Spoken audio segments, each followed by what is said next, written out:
Thunder at Grizzlies Saturday. VR, you've been red hot. So for those who aren't, let's just lead with it. But you only got 10 seconds, not a bunch of spiel. 10 seconds, how hot have you been? Damage. D stands for damage. You know me, I get all the time talked about tout this, tout that. 68% in NBA, 60 days. 60 days of 68. That's the kind of stuff that are like the lies that the old school talked about. touts Exactly. used to do. Since the playoffs started, I've hit 69%, and my best bets are 14-4. When I've said I'm upgrading a play, it's 12-2. So anytime I say I'm going to step up and fire bigger, I've hit 12 of 14 times I've said that. I'm just reading it so well. Like, games are jumping off the page. All right, so we're taping end of day Friday. You've got a big game lined up for Saturday. For Saturday, exactly. But we're going to be breaking down Thunder at Grizzlies. What's your take on this game? Memphis, a 3-point favorite, starting to look like they're getting a little respect. Truth be told, they're still not getting the kind of respect they should be getting. I really think this line should be closer to 5.5, to be honest with you. I think these two teams right now, the way they're playing right now on a neutral court, is a pick'em. And this game in Memphis is going to be a huge home court advantage. This team's 33-11 at home. Straight up. Exactly. Winning 75% of their games, more or less. You know, I got to tell you, I don't want to overreact to Memphis. Though I like, you know, to me in the playoffs, if you have a strong inside offense. Exactly. And you're not a public team, that's kind of a couple of the things I like. I can't lie. Here's what makes me think you might be right that there's some value. Let's think about this. In Game 3 in the Spurs series, Memphis was -2. Right, because it was opened to pick 'em, went to 2. Went to 2. I remember that clearly. Now it's 3, and since that time, it would seem the Grizzlies have proven themselves to be better. They had only won one game against the Spurs at that point. Who were the #1 seed. And clearly Oklahoma City is at best equal to the Spurs, but as a 4 seed, you'd have to think they're a little bit less. I do. So now you've got a lesser team with playing a Grizzlies team that has proven themselves even more by winning 3 more games against the Spurs since that line came out, and by winning 1 game and splitting against Oklahoma City, but the line's only 3. It seems like it's screaming value. It is, and the crazy part that surprised me is I think the public money is going to be all over Oklahoma City getting points, as if this looks too good to be true. We said coming in, Oklahoma City was the sexy team to get past the Lakers. With the Lakers in trouble against Dallas, right now they look like the front runner with the Spurs out of the picture. Okay? No one believes in this Dallas team. Portland was supposed to beat them according to the experts. So Dallas being up on the Lakers is a shock. No one's going to believe it. And even if they knock out the Lakers, it'll be by accident. Now, so right now, Oklahoma City's the best team, according to the public, in the West, no doubt about it, I think. And that's an interesting point, is if, especially assuming the Lakers are eliminated, if somehow the Lakers are able to advance, they would be favored against Oklahoma City. And right, but the public perception would be they're beatable. Look what Dallas did to them. Look how far Dallas pushed them. Yeah. This Oklahoma City, who was the sexy pick, all of a sudden will look even more legit. But they might not get a chance to play in the conference championship the way Memphis is playing. They were able to win on the road. More importantly, they haven't had too many problems playing Oklahoma City this year. You know, and yes, maybe with Rudy Gay, this team would be better than they are. We'll never know. But even without Gay, they've gone 23-9 against the spread. So in other words, when Gay was lost for the season, it was expected by the odds makers, more or less, for them to take a big fall. And instead, they've covered numbers even without him. So I don't think the market's caught up with this team at all. I don't think anyone believes in this team still. I think it's considered luck. San Antonio was old. You know, no one's given them the credit for being as good as they are. And, all the talk about Zach Randolph, and if he don't score, see what happens. The other night, it was Conley who got into 20, 25 points. It wasn't Zach Randolph, and they lost.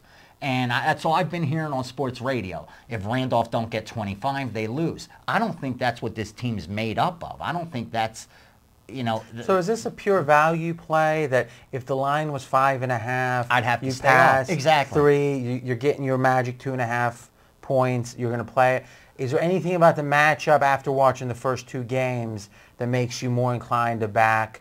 I guess here's the question. How much more do you like Vancouver now? If this was game 1, they hadn't played yet, and somehow Vancouver. I love it. I wanted it. I wasn't even going to. If this is jump in for that because I love it, Vancouver. There used to be, I grew up in a small town, 4,000 people, coal mining town. But what's interesting is even in a town like that, there used to be like this bar used to be something else, and there used to be this bar on the edge of town. It was, I can't remember what name, but it used to be a Ponderosa, an old Ponderosa, the steakhouse, we right? had them back in Philly. So there was this old guy, dad of one of our buddies, that he would always go down that bar. He goes, "I'm going to the Ponderosa," but it had been a bar for like 15 years. But he's still like, "I'm down at the old Ponderosa." There's places like so that. I guess Vancouver, I don't know. No, what I saw in game 1 and 2. All right, go ahead. Truth be told, they're going to have to rebound better. Memphis will to who's Memphis? The team, the ex-Vancouver team. They're going to have to rebound better to cover this number. And I think at home, coming out the way they're going, this place is going to be rocking. Against the Spurs, it was rocking, but this is another level now. Mm-hmm. You're ready to get to the conference championship. I mean, now they believe. Now the city's behind them. This ain't luck anymore. This team's for real. This place is going to be rocking come Saturday. I think because of that, you're going to see an even higher level of play from Memphis, and they're going to be able to battle them on the boards. That's the key. When you look at the past matchups between these two teams, Oklahoma City's more or less had a field day with them on the boards, and yet Memphis has still been able to give them trouble. No, so was it fluky that Oklahoma City's done well on the board? So you think this is something that maybe Memphis didn't play as well as they could have and still split? Exactly. And you're thinking there's a chance they're going to improve it here. Exactly. And if they could just match them board for board, I think it's going to be a much easier night than more people think it is. And this isn't your best. I mean, no, the best bet. I'm telling you what. I didn't today. I have a bomb dropping bombs. When the playoffs are this easy, you got to drop bombs. I mean, the gun's loaded. Why are you not going to drop bombs? If you're just beating the sports books up, you got to keep slapping them around. How's this sound? If you stay over, let's make a deal.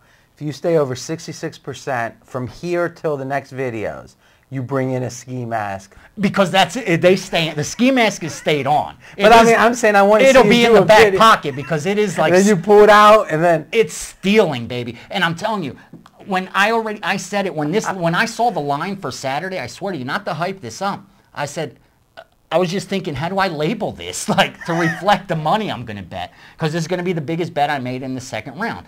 And, I don't want to jump to as far as games of the year, games of that kind of stuff. But I say game of the week, game of the month to reflect my wager because it's either a 2-star or 3-star, and the 3-star is the biggest unit amount we have at pregame. So I label them to reflect my wager.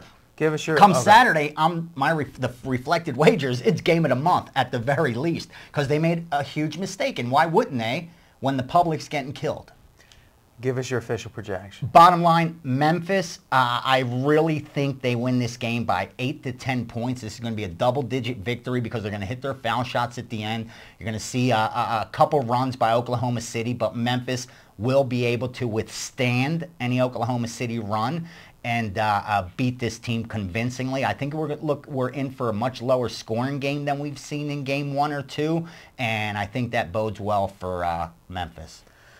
All right, I like Oklahoma City, but I used to like them. I like to watch them, though I'm not a Westbrook fan. But they've somehow, somewhere in the midst of all this, became a public dog. Exactly. And before they were a gritty team. Sam Preston, I think it is, Oklahoma City's GM, doing things the sabermetric way, on a basketball side. Now all of a sudden they're a glamour team. Durant, 2-time scoring champ. I think you're right. I think there's a couple points of value. So I'm gonna hold on. I'm talking. I'm going to endorse. I'm endorsing it. Taking a page out of old school Marco's playbook. It seems to me they're starting to read their own press clippings. Oh, okay. That they are the darling of the West now. You know, they're not that gritty team anymore. I'm seeing it left and right. And because of that, Memphis is now the gritty team in the West. This team's for real, baby. They are for real. We said they're undervalued coming in their playoffs. That doesn't necessarily mean they're going to win games. That just means they're going to cover spreads and cash tickets. They're doing both. They're covering spreads, cashing tickets, and winning games. That's a dangerous combination. You know what's funny? And again, I'm no NBA X's and O's expert, but I would have said Oklahoma City's inside defense was one of their strongest suits. I was very surprised. The way they got exploited. That the old Vancouver team. The Canucks. The old Vancouver team was able to exploit them inside. I mean, honestly, though, did you expect that? No. I thought they'd challenge, but I didn't think they would, not to the level they've been able to do it. But then again, we've always seen 2 games. This is obviously going to go 5 or 6, you know, so we got plenty of games ahead. But bottom line is this isn't going to be an easy series for Oklahoma City if they do advance. So we've got a commitment from you. If you stay 2 out of 3 from here till the next videos, you bring the ski mask. That's done. I'll go shopping for a new one tomorrow. Don't use the old Philly one. Yeah. Someone might know this. Someone's going to be like, that's the guy.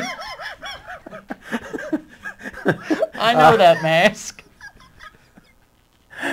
I'm no faith. No, there's going to be. I'm just going to say goodbye. Goodbye.